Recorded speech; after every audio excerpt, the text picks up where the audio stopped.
Give us everything you know at this point about tomorrow's summit. What information do you have? Yeah, so I know the folks attending. I know the time, which will be in the afternoon.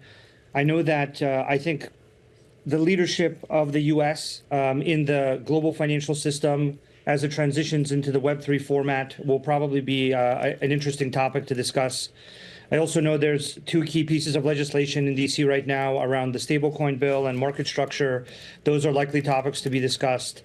But from what I can tell about the administration's goals and David Sachs' statements and kind of the direction there, I think the general direction is how do you create a level of leadership from the United States in the Web3 economy?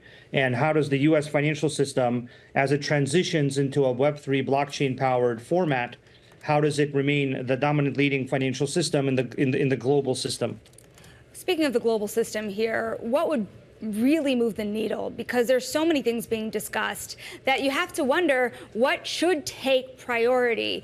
You have the lawsuits being dropped, and on one hand, that would certainly increase activity, but a strategic Bitcoin reserve, should that come before other things, such as stablecoin legislation? Arguably, a lot of the industry would have wanted to have that conversation come up first. Yeah, I think that the need for clear regulation from the market structure bill and the stablecoin bill are topics that allow the U.S. financial system to clarify and adopt blockchain technology beyond whatever's in the reserve, right? So the reserve, I think, can serve as a backstop for an asset-backed kind of view of the U.S. economy or the U.S. dollar. And so the reserve has its own role to play, just like a gold reserve has its own role to play. Then there's a number of mechanisms and questions around how do you create the proper regulation so that the U.S. is the financial system where critical base assets are generated and then repackaged across into other financial systems.